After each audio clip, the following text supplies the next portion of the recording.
Yeah, no, sounds good. There's actually a bit to chat through tonight on your tank project. So one, wanted to go through where we're at with the bid documents and getting the project bid with those updates. Some options for bidding. I think at the last meeting we talked about developing a spec for contingency bid item that gives you a little bit more flexibility with respect to that tank swap onto the Parks tank and potential to save on costs by giving that contractor a little bit more flexibility. And then three, we talked about in the last meeting, the potential to have the DSIP grant supplement the engineering and inspection cost that was written into the grant for the tanks, so that's not coming out of your SRF. So in terms of the revised bid package update, I did send over where we were at originally with the 2022 plan set that was DEQ approved, so you guys have that for review.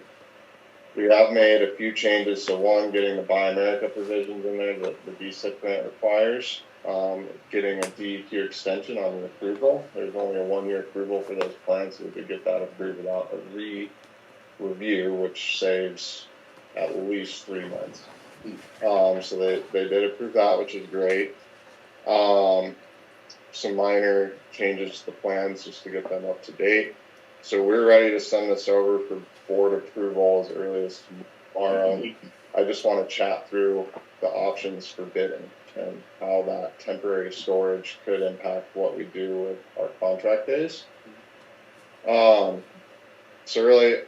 we've developed 3 different options. So I guess first, I want you to understand the temporary storage option and kind of what that looks like. So the original design, we had assumed that your system will be swapped onto the Idaho State Parks sister tank during construction. And there is a pretty significant constraint with that because they have to have that back online by Memorial Day. So we had assumed by May 24th, no more work.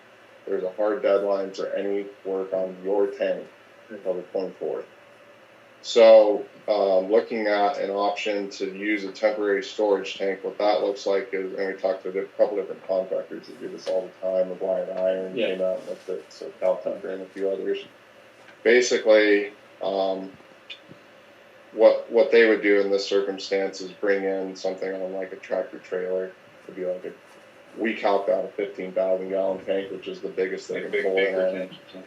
What's that? Baker tanks, big stuff like that. Yeah, I'm not quite sure what a Baker tank is. It's just something that Dave's going to know for the same purpose, but it's just the same way as a water tank. 100%. They actually sell portable tanks. You can, they just raise up, truck them and fill them.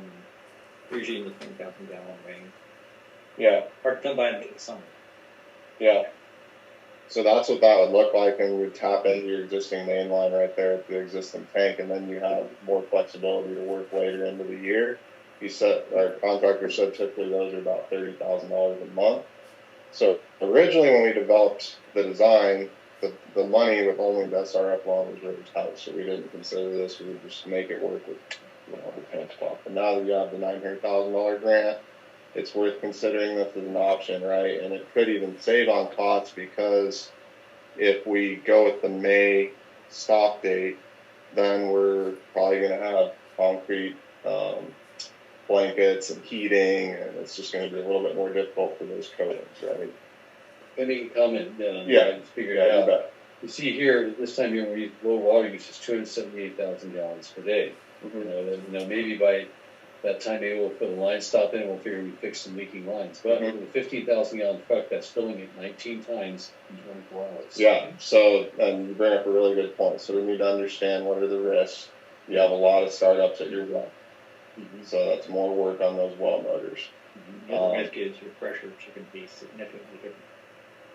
Because that tank is going to sit 20 feet high versus 100 feet. 100%. And in either situation, we'll likely have to tweak the PRV even with the tank swap. But we could probably, or we could tweak those PRV settings down at the PRV station, maybe equivalent effective. So yes, you're right. There's not really. Yeah, there's some. There's still parts of town that are not on the PRV, so. Is it like you? You're Like my house, Yeah, I mean, hardly any water. yeah. Nobody has a well like you do.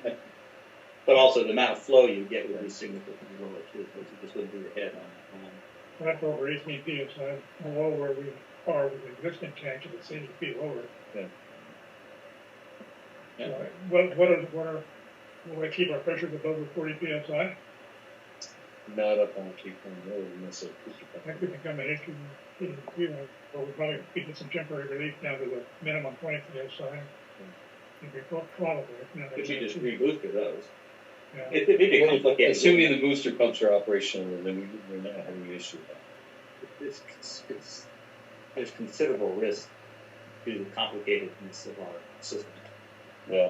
Of adjusting POVs and booster pumps and trying to get everything to work together on 20,000, 15,000 gallon, probably 10,000 gallon actual live, right? You Yeah. can't use up the whole thing. 15,000. And that could be, Yeah, there probably multiple trucks running and refilling that or something. I don't know. Well, the wells would be filling it. Oh, okay. But literally, you'd be down to half an hour of water. You have 45 minutes of At any water. one time. Max day demand, you have an hour and a half of water. Get it dry to noon, I don't think we should. Yeah.